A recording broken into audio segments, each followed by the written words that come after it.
On va maintenant passer au prochain participant, Kevin Prada. Kevin est étudiant au baccalauréat en psychologie à l'Université du Manitoba. Il a œuvré dans le domaine de la petite enfance et prévoit poursuivre des études supérieures en psychologie clinique afin d'être au service de la communauté d'expression française au Manitoba, particulièrement auprès des jeunes et des personnes marginalisées. Les enjeux des groupes minoritaires l'intéressent particulièrement. Donc, la parole est à vous, Kevin. De façon générale, je me sens comme un border d'un border, comme si je n'ai pas de place dans aucune communauté, ni francophone, ni LGBTQ2S. Alors, merci pour l'introduction. Je m'appelle Kevin Prada, je suis un des co-auteurs du rapport des Nôtres, une analyse des besoins des personnes LGBTQ2S d'expression française au Manitoba. Au cours de cette présentation, j'emploie l'acronyme LGBTQ2S de façon inclusive de toute identité sexuelle ou de genre qui ne se conforme pas à la majorité cisgenre ou hétérosexuelle. Je tiens à signaler d'abord que c'est une première étude de ce genre dans l'Ouest canadien, d'étudier cette population doublement marginalisée.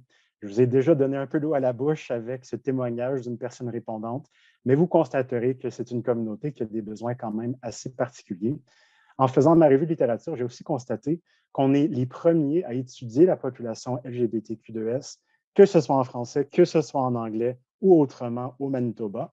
Il y a des chercheurs à l'Université du Manitoba qui ont cherché parmi les hommes LGBTQ2S en 2020, mais on est vraiment les tout premiers à avoir fait ça. Alors, de façon surprenante, en 2020, on est vraiment les tout premiers à faire une telle analyse des besoins de cette population-là. Donc, avant de me lancer dans le contenu de notre étude, de notre rapport, je tiens à vous dresser un peu le contexte de la situation. Pour les personnes LGBTQ2S au Canada, ces personnes sont plus à risque de discrimination, de faire face à la discrimination dans toutes ses formes, de se trouver sans domicile fixe, de ne pas obtenir leur diplôme d'études secondaires ou même, évidemment, de poursuivre des études supérieures, de faire face à l'insécurité d'emploi, de même pour l'insécurité de logement, l'insécurité alimentaire. Ils sont 2 à 3 fois plus à risque d'être victimes de crimes violents. Vous savez, au Canada, souvent, on peut se croire un pays beaucoup plus inclusif et acceptant qu'on ne l'est vraiment. Et c'est ce que Statistique Canada a constaté en publiant qu'entre 2018 et 2019, les instances de crimes haineux contre les personnes LGBTQ2S ont augmenté en fait de 41 pour atteindre les plus hauts niveaux de tels crimes haineux depuis 2009, dont la demi était des crimes violents. Évidemment, force est de constater que la COVID-19 a aussi exacerbé ces différents constats-là. Les communautés de langue officielle en situation de minorité font face à des problématiques très semblables, manifestent des indicateurs de santé physique et psychologique inférieurs à la plus grande population. Au Manitoba, ces communautés de langue officielle en situation de minorité, c'est les francophones ou les personnes d'expression française qui manifestent largement un accès inférieur de soins de santé à comparer à la plus grande population manitobaine aussi. Alors, on voit ces deux populations-là qui font face à des enjeux, des problématiques très uniques. Et c'est là qu'à l'aide du cadre théorique de l'intersectionnalité qu'on arrive à mieux saisir, à mieux comprendre comment ces deux réalités-là pourraient se conjuguer. On parle souvent d'intersectionnalité quand on parle de discrimination, de marginalisation. Plusieurs couches de pression existent liées à notre identité spécifique. On a tous plusieurs facteurs identitaires qui se chevauchent, qui se conjuguent, qui font de nous une personne unique. Voilà une réalité complexe. C'est une lentille, ce cadre théorique-là, par laquelle on peut mieux évaluer les façons que certaines personnes font face à une discrimination accentuée lorsque plusieurs formes, plusieurs couches d'oppression et de discrimination se chevauchent. Évidemment, on parle d'oppression et de discrimination, mais on parle aussi de privilèges. On se trouve tous à différentes intersections de différents facteurs de minorisation, mais aussi de privilèges. Par exemple, à l'écran, vous voyez cette image d'une femme qui est à la fois une femme, en contexte rural, qui souffre de maladies chroniques, qui s'identifie comme autochtone, qui a 65 ans et qui est aussi grand-mère. On ne peut pas pleinement la comprendre, cette personne-là, sans comprendre aussi la multiplicité des différents facteurs identitaires qui se conjuguent chez elle et les besoins uniques et particuliers que ces facteurs identitaires-là produisent. Pourquoi? On a fait cette étude, on a voulu apprendre à connaître la communauté LGBTQ2S d'expression française par rapport à leur profil sociodémographique, leurs besoins de soins de santé, leur perception et leur expérience de discrimination, et aussi leurs priorités pour l'avenir. Et pour ce faire, On a mené un sondage en ligne pendant 3 semaines, en juin 2020, en pleine pandémie de la COVID-19.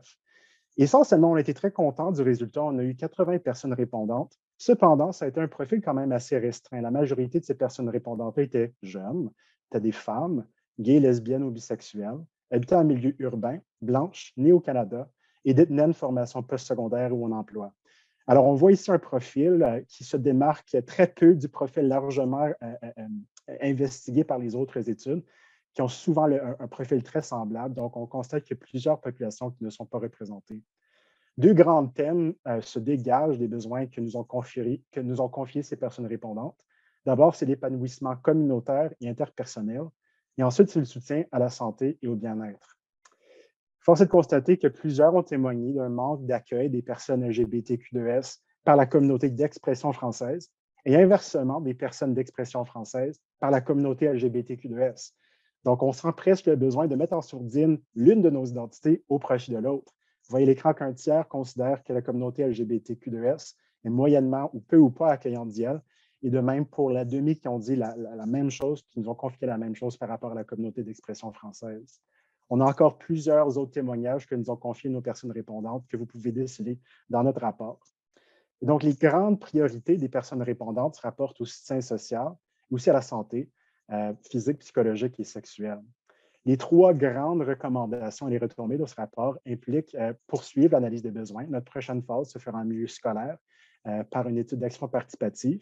Et on veut aussi continuer, on a commencé vraiment dans le descriptif, dans l'observation, mais on veut commencer à creuser un peu plus profondément après cette première fondation de connaissances-là pour mieux cerner les besoins de cette communauté, favoriser l'épanouissement communautaire et interpersonnel, et enfin améliorer l'accès aux services sociaux et de santé.